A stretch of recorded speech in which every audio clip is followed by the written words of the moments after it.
Bonjour à toutes et à tous, bienvenue dans la séquence 9 de notre benchmark qui est dédiée au secteur financier. Donc nous allons vous présenter ce benchmark en deux parties. Dans la première partie, nous allons aborder les sujets d'organisation. Et puis dans la seconde partie, nous allons parler de contenu des rapports. Donc peut-être sans transition, nous allons vous parler de l'approche qui a été retenue pour réaliser ce benchmark. Donc Roxana, est-ce que tu peux nous en dire deux mots? Oui, merci Anna. Donc effectivement, concernant ce premier slide qui présente notre approche pour le benchmark FS, notre échantillon est composé de 14 institutions représentant une certaine diversité en termes de nombre d'employés, de bilan et de PMB, d'acteurs du secteur financier qui sont accompagnés et audités par PwC. Ainsi, nous avons 9 banques, 3 assureurs et 2 asset managers. 86% de notre panel est coté, dont 3 sont membres CAC et CAC 40 et 5 sont membres SBF 120. Ce panel permet ainsi d'observer les tendances émergentes, les bonnes pratiques et les points de blocage rencontrés par les institutions financières. Il constitue donc une bonne base pour comprendre les exigences de la CSRD et de traduire comment ça se traduit en pratique. L'analyse couvre aussi bien les aspects de gouvernance, de pilotage de projet, que les choix méthodologiques que les institutions financières ils ont pris. En termes de format, parmi les 14 institutions, nous avons 13 qui ont produit un rapport CSRD complet selon la norme ESRS et une institution qui a publié un rapport volontaire. Globalement, on observe un allongement significatif des rapports de durabilité. On passe de 78 pages dans les rapports DPEF de l'année dernière à 152 pages en moyenne, cela en comptant les annexes taxonomiques. Cette augmentation reflète la montée en exigence imposée par les normes SRS, mais également un approfondissement des analyses, et notamment en lien avec la double matérialité. Enfin, les disparités visibles dans le volume publié traduisent des différences à la fois d'organisation, de taille ou encore de maturité ESG entre les différentes institutions. Et à droite de ce slide, nous avons fait un focus sur le nombre de data points publiés qui atteint en moyenne 411 data points par institution, avec une majorité de data points qualitatifs. Cela montre que même en tenant compte des mesures transitoires, la charge de travail reste importante. Ce slide donne une première idée de l'ampleur et de l'hétérogénéité des efforts déployés pour se conformer à la CSRD. Merci Roxana. Parlons maintenant de l'organisation. Donc, est-ce que tu pourrais nous dire comment les acteurs se sont organisés pour mener leur projet CSRD pour cette première année, s'il te plaît? Oui, donc concernant l'organisation des projets CSRD, on remarque que les institutions ont adopté de nouveaux modèles de collaboration interfonctions. Ainsi, la gouvernance elle est souvent portée par le binôme développement durable, direction financière, en tant que sponsor de projet pour plus de 40% des entreprises. Concernant le pilotage, le projet est davantage confié aux équipes DAF, donc direction financière, qui sont en première ligne avec plus de 36% des cas. Au-delà du rôle de supervision, la mise en place de la CSRD a nécessité une forte coopération et transversalité entre les différentes fonctions de l'entreprise. En effet, les fonctions telles que gestion des risques, ressources humaines, ISR ou contrôle interne ont été mobilisées pour les différentes parties thématiques abordées. Cette mobilisation interne s'accompagne très souvent également par un recours à des cabinets externes, et notamment dans le cadre de la production de DMA ou pour 40% dans le cadre de la production du rapport lui-même. En termes d'implication de la gouvernance, 100% des entreprises ont validé leur gouvernance au plus haut niveau par le conseil de surveillance ou par le conseil d'administration selon leur forme juridique, traduisant ainsi une volonté d'alignement entre la stratégie RSE et les objectifs globaux de l'entreprise. Par ailleurs, les entreprises ont fait valider leur DMA par d'autres organes de gouvernance comme le comité exécutif pour 64% des cas ou le comité d'audit dans 36% des cas. 43% des entreprises ne disposent toujours pas d'un cadre de contrôle interne formalisé. Ce constat souligne un retard structurel dans la mise en place de dispositifs de fiabilisation des données ESG. Et par ailleurs, la formalisation des contrôles sont limitées à 50% des entreprises ne formalisent pas leur contrôle du tout et 43% ne le font que partiellement. Cela traduit une maturité encore inégale sur ce volet de reporting, mais cependant, des signaux positifs émergent et notamment, les entreprises prévoient de travailler sur leur dispositif de contrôle dès le 2025 dans une logique d'amélioration continue. En ce qui concerne les outils, nous avons fait un focus à droite de ce slide. Ainsi, les pratiques restent majoritairement manuelles, avec un fort appui sur des outils Excel, mais il y a également des solutions ad hoc qui émergent. Ces outils sont utilisés soit pour la collecte des données, comme Planetix, Alteryx ou Cashuttle, soit pour la rédaction de l'état de durabilité, le plus souvent cité l'Orkiva ou Celsia. Merci Roxana. Donc, on a vu comment les entreprises se sont organisées de manière générale donc pour préparer leur premier rapport. Maintenant, faisons un focus spécifique sur la double matérialité. On sait très bien, c'est un élément clé des rapports CSRD. Donc, Léna, est-ce que tu pourrais nous donner les pratiques qu'on a observées dans le cadre de cet exercice? Oui, donc en effet, si on s'intéresse maintenant aux approches adoptées par les acteurs dans le cadre de leur premier exercice DMA, deux grandes tendances se dégagent. D'abord, il y a une majorité d'acteurs qui se sont appuyés sur l'existant. Donc à la lecture des éléments mentionnés dans le cadre de IRO 1, 100% des acteurs déclarent s'être appuyés sur une documentation interne ou des publications antérieures. 79% s'appuient sur une cartographie des risques déjà existante et plus d'un tiers ont mobilisé leur dispositif de devoir de vigilance. Cette approche, elle présente l'avantage de garantir une certaine cohérence et avec les pratiques et publications passées, ce qui constitue finalement une bonne pratique. Un autre point structurant réside dans l'implication forte des parties prenantes internes. Tous les acteurs ont mentionné avoir eu recours à une approche à dire d'experts, qui a souvent été complétée par une analyse de portefeuille plus ou moins poussée, notamment sur les sujets environnementaux. Concernant les parties prenantes externes, 36% des acteurs ont élargi leur démarche en sollicitant directement leurs parties prenantes externes, notamment des clients ou des experts, par le biais d'interviews ou de questionnaires. Donc, bien que la norme ne soit pas prescriptive sur la méthode, la consultation des parties prenantes externes permet d'apporter davantage d'objectivité et en tout cas une meilleure compréhension des impacts par les entreprises. Enfin, plusieurs acteurs ont indiqué s'être appuyés sur des consultations passées avec leurs parties prenantes externes. Ce recours, il est intéressant, mais il a parfois soulevé quelques difficultés de réappropriation des enjeux, et notamment pour assurer une traduction fidèle de ces enjeux aux exigences des ESRS. Donc, au-delà de l'approche à dire d'experts, les acteurs ont adopté des méthodologies et des outils assez hétérogènes pour analyser leur portefeuille. On a recensé ici les outils cités dans le cadre des analyses DMA, qu'ils soient utilisés dans l'identification ou l'évaluation des impacts, risques et opportunités. Le premier constat, c'est qu'il n'y a pas vraiment de consensus sur les outils. Aucun outil ne s'impose comme une référence commune, ce qui traduit finalement une standardisation encore limitée des pratiques. Cela dit, on observe une orientation des outils plutôt vers les enjeux environnementaux, notamment sur le climat et la nature.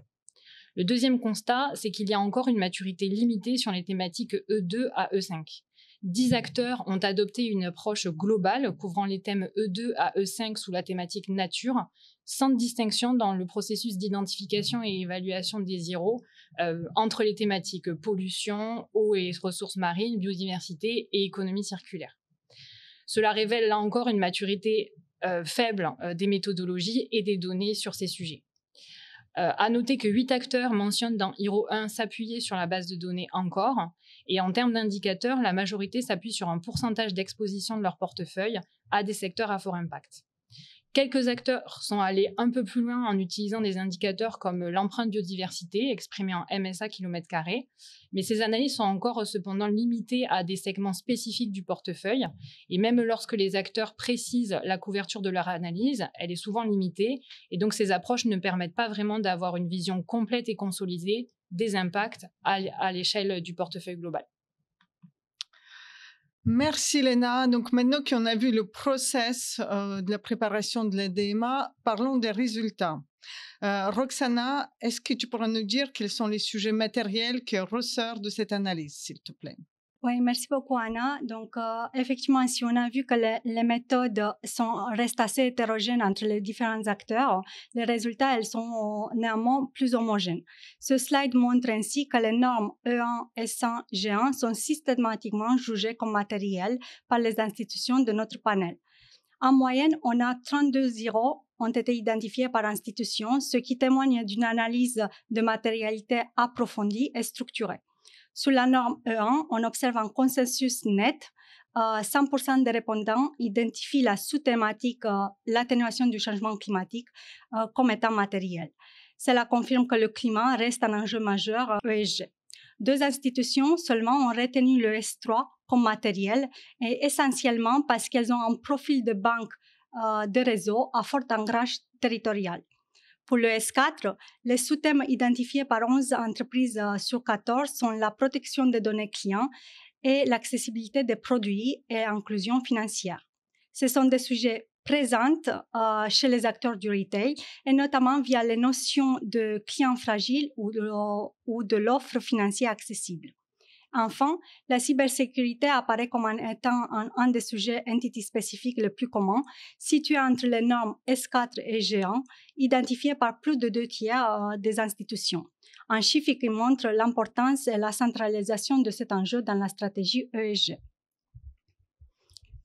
Globalement, la DMA des acteurs FS est drivée par l'impact, et on observe une répartition équilibrée entre les impacts et les risques opportunités d'autre côté. Mais dès qu'on regarde les thématiques liées à la nature, donc le E2 à E5, on remarque qu'elles sont plus souvent jugées matérielles et uniquement au titre des impacts, et celles-là plus souvent des impacts négatifs. Cela met en évidence une difficulté pour les institutions financières à traduire ces enjeux nature en risque ou en opportunité pour leur activité propre, et en cause un manque de méthodologie partagée et d'absence de référentiels communs sur ces sujets au titre des portefeuilles d'activité, ce qui freine leur appropriation et limite leur reconnaissance en tant qu'enjeu majeur. Et si on regarde maintenant de plus près le nombre de zéros identifiés, 2 tendances se dégagent pour le secteur financier français. D'abord, la norme S100 se distingue par un nombre élevé d'impacts positifs. On compte environ 40 impacts positifs au total, soit en moyenne 3 par institution.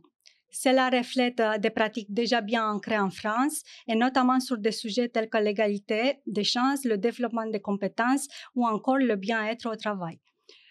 De son côté, la norme E1 est perçue comme une source d'opportunités, avec 18 opportunités identifiées contre 15 pour le S1 et S4. Ces opportunités concernent notamment le financement de projets verts, la proposition de produits durables ou encore l'accompagnement dans la transition énergétique des clients. En résumé, S1 illustre un socle de pratiques consolidées, bien structurées, contrairement à E1 qui révèle plutôt un potentiel stratégique encore en construction. Cette distinction souligne le positionnement des institutions financières françaises entre la conformité sociale et l'innovation environnementale. Merci Roxana. Donc tu l'as bien dit, la partie sociale est très importante et les acteurs ont bien développé cette partie-là. Donc Léna, est-ce que tu peux nous en parler un peu plus en détail, s'il te plaît, de ce qu'on voit dans les rapports? Oui, alors si on s'intéresse à quelques indicateurs clés, on peut souligner la comparabilité entre les acteurs sur ces quelques indicateurs. Certains acteurs s'écartent de la moyenne, mais globalement, les écarts sont peu significatifs, notamment sur les 3 premiers indicateurs présentés dans ce tableau, à savoir le taux de rotation, la part de femmes au top management, ou encore les écarts de rémunération entre hommes et femmes. Attention cependant, la comparabilité reste limitée en raison de définitions ou d'interprétations variables, comme par exemple sur la notion même de femme au top management. Autre point notable, la majorité des entreprises ont choisi de communiquer dès à présent sur des DR qui étaient pourtant soumis à une période de transition d'1 an. Cela concerne principalement les sujets sur lesquels elles sont déjà bien avancées, comme la protection sociale, l'inclusion des personnes en situation de handicap, la formation et le développement de compétences ou encore l'équilibre de vie professionnelle, vie privée. Cette anticipation, elle s'explique en partie par le fait que certains de ces indicateurs figuraient déjà dans les DPEF, ce qui a facilité leur réintégration dans le reporting. Et ça fait également écho à un constat plus global qui était évoqué par Roxana sur le fait que les acteurs sont généralement en avance sur les enjeux sociaux, ce qui s'est traduit par un nombre significatif d'impacts positifs et une certaine capacité à les documenter à travers des indicateurs quantitatifs. Merci Lina. Parlons maintenant du climat. Donc Roxana, est-ce que tu pourrais nous dire quelles sont les observations qu'on peut constater à la lecture des rapports sur les émissions financées et les plans de transition? Oui, merci Anna. Donc, pour rappel, quand on parle de scope 3 pour les institutions financières, la catégorie 15, c'est-à-dire les émissions financées, est de loin la plus importante. Elle représente plus de 95% du bilan carbone d'une entreprise financière. Donc, logiquement, c'est là que les efforts de reporting se concentrent. Toutes les institutions de notre panel aujourd'hui ont un bilan carbone, comme demandé par les normes E1.6, donc sur le scope 1, scope 2 et scope 3. 100% d'entre elles ont adopté la méthodologie PICAF, et notamment la partie A, qui est devenue le standard de place pour mesurer les émissions financées.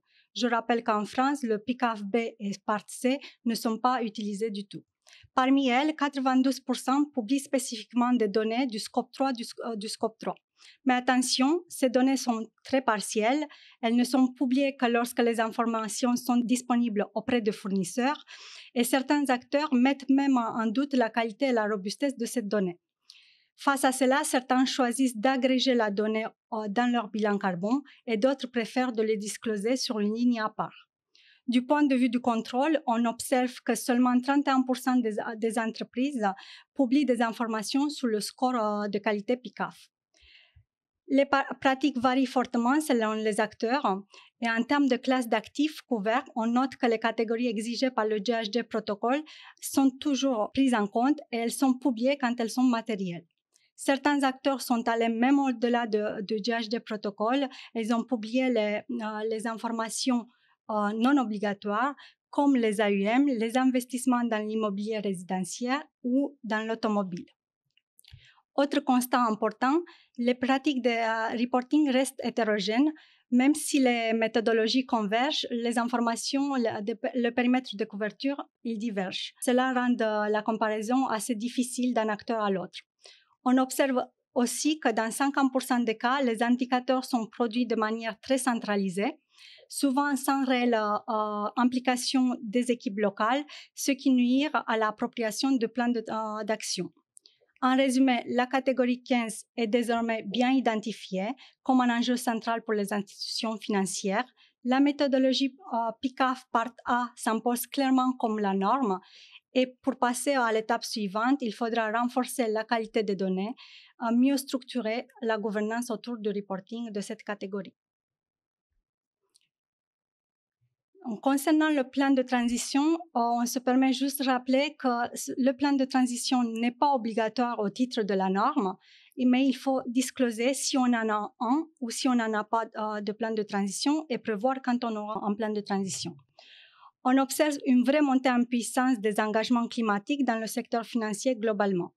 Mais derrière cette dynamique positive, on constate encore pas mal de disparités. Et parmi les entreprises analysées, 57% ont publié un plan de transition aujourd'hui. C'est un chiffre encourageant, mais qui montre que les choses avancent, mais aussi que presque la moitié du secteur n'est pas encore au rendez-vous. Dans les faits, tous les acteurs engagés dans cette démarche sont membres d'au moins une alliance de place comme le NZBA ou le NZAO. Ça traduit une vraie volonté d'alignement avec les grands scénarios de neutralité carbone et notamment le plus cité, le scénario de l'AIE à horizon 2050. Côté banque, la stratégie adoptée est le plus souvent sectorielle. Elle fixe des objectifs pour les secteurs les plus émetteurs et en moyenne 9 secteurs ciblés sur les 12 identifiés comme prioritaires, comme par exemple la production d'électricité ou encore les énergies fossiles. Mais un point d'attention important, la majorité des cibles sont exprimées en intensité carbone et cela peut parfois se traduire par une hausse des émissions en valeur absolue si les volumes d'activité augmentent. Autre limite, aucune banque n'a encore défini d'objectif en valeur absolue sur le total de leur portefeuille d'activité. En ce qui concerne les assureurs, seule une compagnie sur les 3 analysées a publié un plan de transition conforme à un constat global du marché. Et ces plans restent souvent ciblés sur certains actifs ou secteurs. À noter également que les acteurs de l'assurance ou de l'asset manager présentent des plans de transition par type d'actifs ou secteur spécifique seulement quand ils prennent un engagement de sortir du secteur. Enfin, on note aussi un déficit de couverture sur certains secteurs, et notamment on peut citer celui de l'agriculture ou l'immobilier résidentiel, qui sont pourtant essentiels pour une transition bas carbone, mais qui nécessitent encore des discussions de place. En résumé, les bases sont là, les acteurs ont fait pas mal des avancées sur ce sujet, mais il faudra encore travailler sur l'ambition, la précision et l'exhaustivité des plans de transition pour réellement répondre à l'urgence climatique. Et enfin, pour finir, nous avons fait un focus sur les disclosures de l'ESRS E1. Sur cette slide, on analyse comment les acteurs financiers répondent aux exigences de l'indicateur ESRS E1 en se concentrant sur quelques data points bien précis. Donc, premier constat, parmi les 14 institutions de notre panel, 8 ont publié un plan de transition et dans la quasi-totalité des cas, elles s'appuient sur les engagements des alliances comme la NZBA pour justifier la compatibilité de leur trajectoire avec l'objectif de 1,5 degré. Sur ces 8 acteurs, 7 ont aussi fixé une cible pour leur emprunt propre. C'est un signal positif, mais trop peu d'acteurs vont jusqu'à démontrer la compatibilité à l'échelle de tout leur portefeuille. Les leviers de décarbonation sont globalement similaires d'un acteur à l'autre. On cite l'accompagnement des clients, le financement vert ou les politiques sectorielles. Mais un point faible, ces leviers restent très peu quantifiés en termes de gaz à effet de serre et donc le résultat, on peine à évaluer le vrai impact réel. Côté investissement, en termes de CAPEX et OPEX, aucun acteur ne répond à ce data point. En revanche, certains communiquent sur les montants alloués au financement de la transition de leur portefeuille. C'est un premier pas, mais là encore, la granularité reste très limitée. Le sujet des émissions verrouillées ou l'opt-in emission est rarement abordé, seulement 2 institutions en parlent et cet indicateur est encore flou dans une perspective d'analyse de portefeuille diversifié. Concernant le CAPEX significatif investi dans des énergies fossiles, ce data point est généralement jugé non pertinent et certains acteurs ont présenté ici leur politique de désengagement des secteurs fossiles. Et enfin, pour finaliser, un bon point sur la gouvernance. Dans tous les cas, les plans de transition ont été validés par les instances dirigeantes, un signe qui montre que le sujet est désormais traité au plus haut niveau. Merci Roxana. Nous arrivons donc à la fin de cette présentation. J'espère qu'il vous a été utile. Et en cas de question, n'hésitez pas, bien sûr, de contacter vos contacts habituels ou bien nous directement. Donc, vous avez les coordonnées sur l'écran. Merci à tous et à bientôt. Au revoir.